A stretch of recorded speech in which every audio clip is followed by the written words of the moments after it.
Welcome back to the news at 10. The Vice President, Professor Yemi Osinbajo, has hinted that the newly appointed ministers will deliver their first performance report by December 2019. Professor Osinbajo gave this hint while speaking at the opening ceremony of the annual National Management Conference of the Nigerian Institute of Management in Abuja. Professor Osinbajo explained that each of the ministers has been given specific mandates and action plans by the President during the ministerial retreat. After the presidential policy dialogue, which preceded the inauguration of ministers, the president developed a list of specific mandates for each ministry.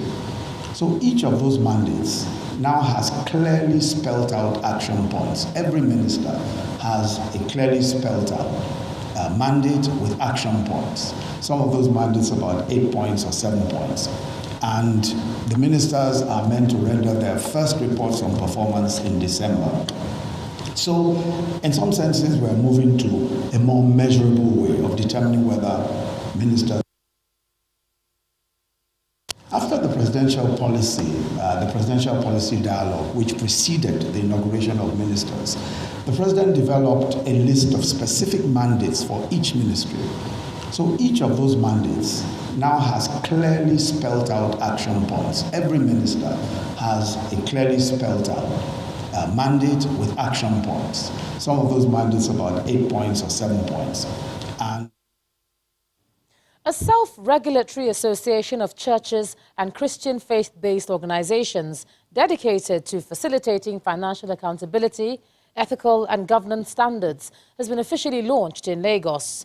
Known as the Christian Financial Accountability Association, it exists to educate and strengthen the capacity of the church as she takes on her mandate to preach the gospel and transform nations.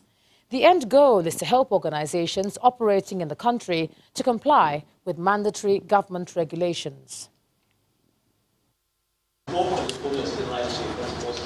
Professionals from different fields of life gathered here for the official launch of the Christian Financial Accountability Association, CFAA.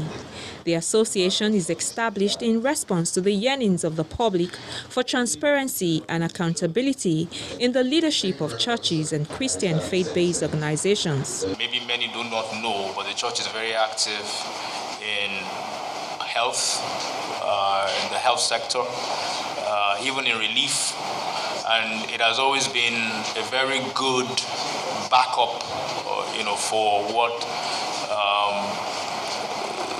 the government have not been able to achieve. So it's very important to put that in perspective, that the church in Nigeria has invested in Nigeria and has invested in Nigerians for decades. The organization's core focus is education on issues of accountability, transparency, ethical and corporate governance, with the objective to ensure that the church and organizations linked to it become the standard. The church, when it gets its message and its methods right, has the tools to create cultural shifts. When Jesus was around, he would say to people, "You have heard that it has been said, so and so, an eye for an eye, a tooth for a tooth." That's tit for tat. In Nigeria, we say, "Do me, I do you, God no vex." He said, "But I say to you, love your enemies." There's a process for growth, and this is what we're trying to do. So it's not about, ramming it down the throat of churches or organizations. It's just to say that, look, there's a better way to do things, and that is what Jesus came to do. This is a kind of crusade to get structure into the body of Christ. The Christian organization, faith-based, whether it's church, school, whatever. CFAA was officially launched with an inaugural conference. Its membership is open to all Christian denominations and Christian faith-based organizations. Let's take a look at some business news now. Here's Anne Waudu.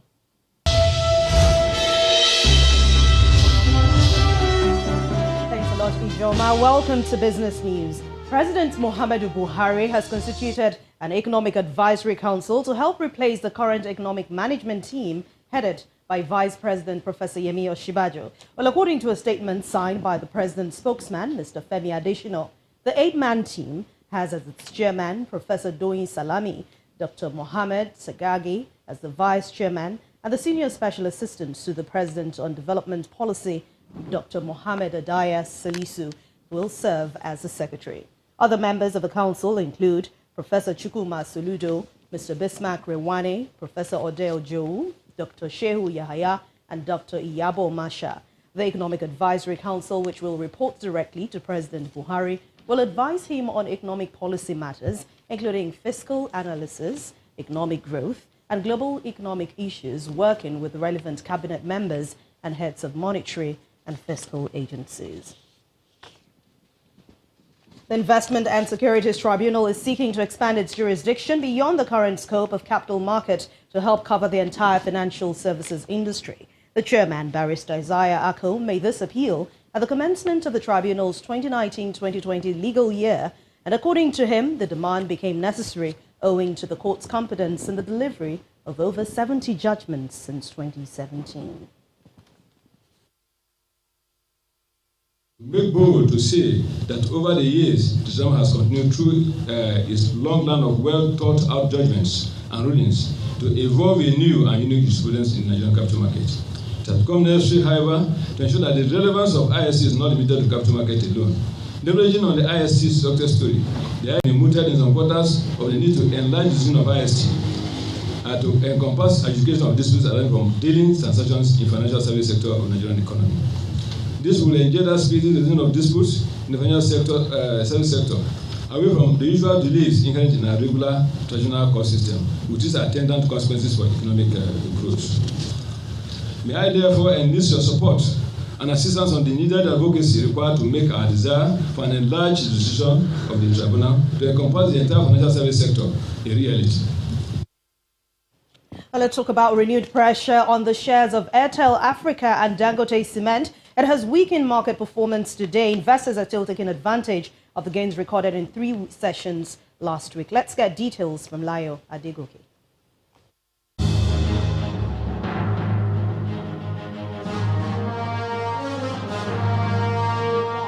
Thank you for joining us on the Stock Market Report.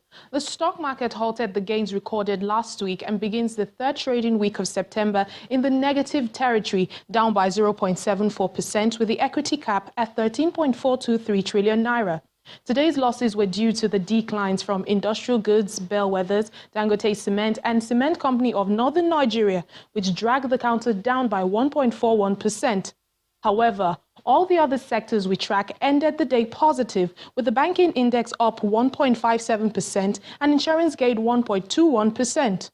Total turnover of shares traded today were higher compared to Friday's session, as 271.23 million shares, worth almost 3 billion naira, changed hands in 4,795 transactions. Shares of FBN Holdings, GT Bank and Access were the most actively traded, while Cornerstone Insurance was top among 25 gainers by 10% and Airtel Africa led a pack of 12 losers by 10%. That's the Stock Market Report. I'm Layo Adegoke. Well, those numbers will end business news tonight. Thank you for watching. I'm Anne Nwawadu. The U.S. has released satellite images and intelligence it claims supports allegations that Iran was behind attacks on 2 facilities in Saudi Arabia. Unnamed U.S. officials say there were 19 points of impact on the targets and that the attacks had come from a west-northwest direction and not Houthi-controlled territory in Yemen, which lies to the southwest of the Saudi oil facilities. Here's Juliana Olayinka with more international news in Around the World in 5. Good evening from the Channel's newsroom in London. Tensions are rising following the weekend attack on 2 Saudi oil facilities, with President Trump warning America is locked and loaded with its sights set on Iran. The US has released satellite photos and cited intelligence to back its claim that Tehran was responsible. The images show at least 19 points of impact, which America says came from the west-northwest. Oil prices jumped on concerns over global supplies. President Trump warns he's prepared to respond with military action, saying on Twitter he's waiting to hear from the kingdom as to who they believe was the cause of this attack and under what terms we should proceed. Iran's President Hassan Rouhani, who, along with Russia, is in Turkey for a three-way summit on Syria, has denied any involvement. And Iran has reportedly seized a ship in the Gulf for allegedly smuggling diesel to the United Arab Emirates. An Iranian news agency says the Revolutionary Guards intercepted a vessel carrying 250,000 litres of fuel. The crew was handed over to authorities, but their nationalities weren't disclosed. The European Commission says the UK is yet to present a viable option to replace the Irish backstop, the main sticking point in securing a Brexit deal. During his first face-to-face meeting with the EC president since becoming Prime Minister, Boris Johnson was told it's the UK's responsibility to come up with operational solutions. We're cautious in your optimism. Thank you. The Prime Minister, who's determined to leave the European Union with or without a deal on October the 31st, reiterated he won't be seeking an extension. He was booed as he arrived to meet his Luxembourg counterpart and later failed to appear at a news conference. I don't think it would have been fair to the Prime Minister of Luxembourg to... I think there was clearly going to be a lot of noise, and I think our points might have been drowned out. But we are now in the stage where we have to start really accelerating the work, and that was the agreement today with Jean-Claude Juncker and with Michel Barnier. And look, I don't want to get people's, we've got to manage this carefully. Yes, there is a good chance of a deal.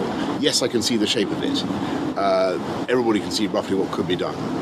But it will require movement, and it will require the system by which the EU can control the UK after we leave, the so-called backstop, to go. And the former Prime Minister, David Cameron, who instigated the 2016 referendum, has admitted he has regrets. Am I sorry about the state the country's got into? Yes. Do I feel I have some responsibility for that? Yes. It was my referendum, my campaign, my decision to try and renegotiate. And I accept all of those things. And people, including those watching this programme, will have to decide how much blame to put on me. The Bahamas is bracing for another severe storm just 2 weeks after Hurricane Dorian devastated the islands. Humberto is expected to drop another 2 inches of rain on the northwest as it heads away from the US coast. The National Hurricane Center says the weather system is expected to gain strength over the next couple of days, generating life-threatening waves and tides to parts of central Florida and North Carolina. Israel's Benjamin Netanyahu is fighting for his political survival in a rerun election. Voters are heading to the ballot box for the second time this year after the Prime Minister failed to form a coalition government in May. Netanyahu is seeking a record fifth term in office. Opinion polls are predicting a close race with former military chief of staff Benny Gantz emerging as his toughest rival. And Algeria has confirmed a presidential election will be held on December the 12th. The interim president, Abdelkader Ben Salah, says an independent electoral commission will be formed to oversee the vote. The announcement came just days after thousands of protesters marched in the capital to demand the resignation of those who have links to the former president, Abdelaziz Bouteflika. Air quality in Malaysia has dropped to very unhealthy levels, according to the Air Pollutant Index. Forest fires in neighbouring Indonesia are being blamed for a haze that's hanging over the country. Hundreds of schools have been closed and authorities have distributed 500,000 face masks to help prevent health problems. They've also carried out cloud seeding to try to induce rain. And finally, could this be a mode of transport in the near future? A flying taxi was given a test run on the River Seine in Paris. The yachtsman behind the craft is determined to design a clean and efficient service for the waterways that can be adopted by major cities worldwide. You have batteries in the bubble, 2 electric engines, wings in the water. When the boat is flying, you have between 30 and 40% less drag.